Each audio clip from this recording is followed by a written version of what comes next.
Hey everybody, Nick Espinoza, your chief security fanatic here, and today's privacy concerns come from the TSA. That's right, they are going to start scanning faces as you're walking through airports, and so let's talk about that and also our rights. Now this is coming from an article I read in MSN by Jeffrey Fowler, and I thought he had a really good, basically, take on this. I'll be quoting and paraphrasing him. It's a really good article, and I'm just pulling the core elements of this, but it's good writing. Now, here's what's going on. The TSA, or Transportation Security Administration, has been quietly testing controversial facial recognition technology for passenger screenings at 16 major airports here in the United States, and they have plans to expand that across all of the United States as soon as next year, which is just around the corner. Now, kiosks with cameras will soon do the job that used to be completed by humans, basically checking travelers' photo IDs to make sure that they're not imposters. Now, the TSA, and we'll get to that, claims that this facial recognition also helps improve security and also possibly efficiency, but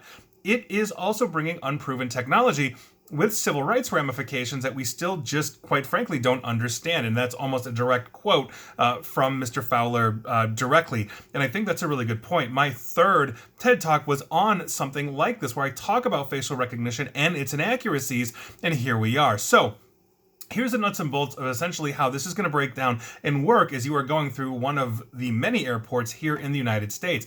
The system essentially is for general passenger security screening. So you step up, you have your travel documents, you stick your ID in the kiosk, and then essentially you look in the camera for up to 5 seconds. The machine basically then compares your face to your identification, whatever that identification is, passport, whatever, and then essentially verifies you. Now, even though the software is judging if you're an imposter, there's still a human agent, at least for now, there to make the final call. In other words, you're going through this, and then you've got a human that's saying, yeah, I agree with the machine, moving on. But that is only for now. So the author of this article, Jeffrey Fowler, spoke with, or as he called it, quizzed TSA's Jason Lim, who ran this program, and I quote Mr. Lim, "This technology is definitely a security enhancement. We are so far very satisfied with the performance of the machine's ability to conduct facial recognition accurately." So, what happens if you don't necessarily look like your ID photo? Minor variations and appearances happen over time. You change your hairstyle,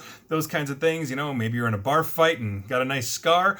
Those apparently have negligible negative impact on identity, according to the TSA. But the TSA hasn't actually released their data about how often they have false positives, meaning you stick it in and it says, hey, wait a second, Nick, your ID doesn't match you, and here we are. Some of this, though, interestingly enough, might come out because the TSA essentially has to make the case to Homeland Security to start converting the airports in the United States over to these systems. So, on top of that, Jeffrey Fowler talked to Albert Fox Kahn. He is the founder of the Surveillance Technology Oversight Project, or STOP. He's obviously a huge critic of facial recognition. I'm aware of his work. I've never met him, but honestly, I could go with drinking with this guy. We could swap stories. And to quote Mr. Kahn, "I am worried that the TSA will give a green light to technology that is more likely to falsely accuse Black and brown and non-binary travelers and other groups that have historically faced more facial recognition errors," end quote.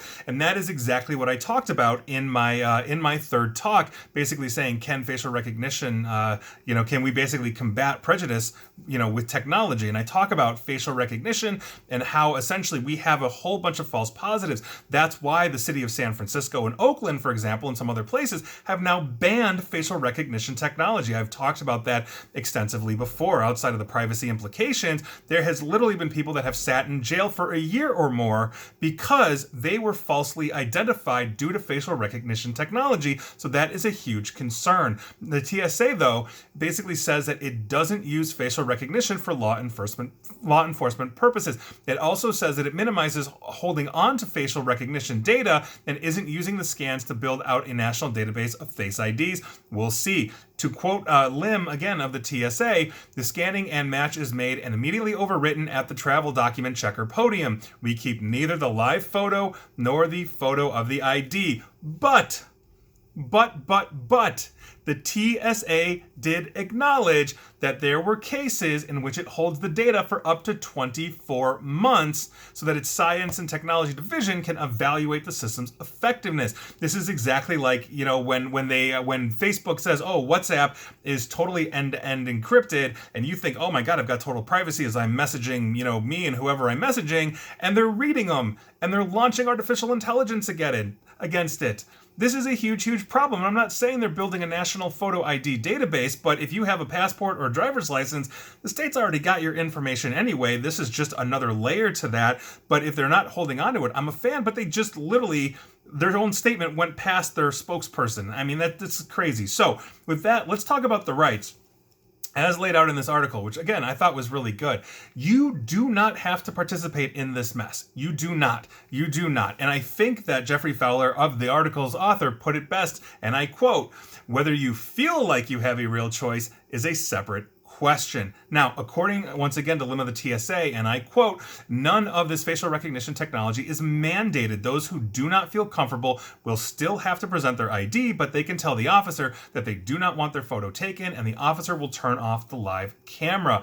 Also, they are supposed to be posting signs informing you of that right." That's a right that I would use. But does this mean you're basically going to get moved to a slow line? Is this going to have negative ramifications? Oh, you're going to get flagged and now they're going to go through everything on you? Quoting Mr. Lim, "You should have no derogatory experience based on you exercising your right. And if you suspect that happened, you need to speak to a manager." Now, that is amusing to me in the sense that, yes, as this moves forward, and their plan ultimately is, and this is another section of the article, that they're planning on rolling this out so that the facial recognition, when it gets so accurate that it just sees my face, matches me to an ID, and I don't even have to do anything. I can just walk right into the airport and boom, if I walk in and I happen to be Nick, the known terrorist, it should flag me and say, hey, Nick is basically going to get pulled aside, going to get searched, going to get questioned, all those kinds of things. So we're going to see where this goes, but I think this is actually essentially a step in the wrong direction. They say it's more accurate.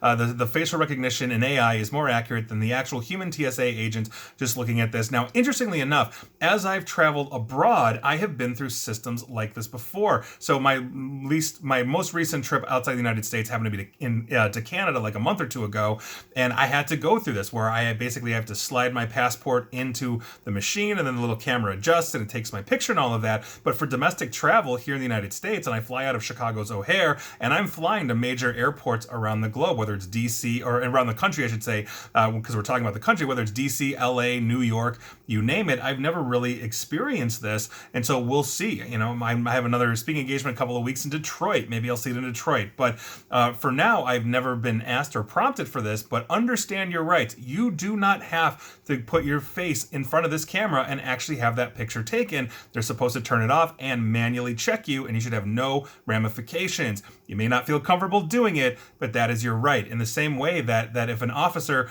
shows up at your door without a warrant and says, I'd like to get into your house and search, you have the constitutional right to say no. I think this is in that vein. We'll see what happens, and there you go. And please like, share, follow me here on Facebook and Twitter at NickAESP, where you're in facial recognition databases privately, but that's a whole other story, just as I'm in a facial recognition database in YouTube for this video, where you should subscribe to me, ring that bell, and as always, stay safe, stay online, and please attempt to stay private.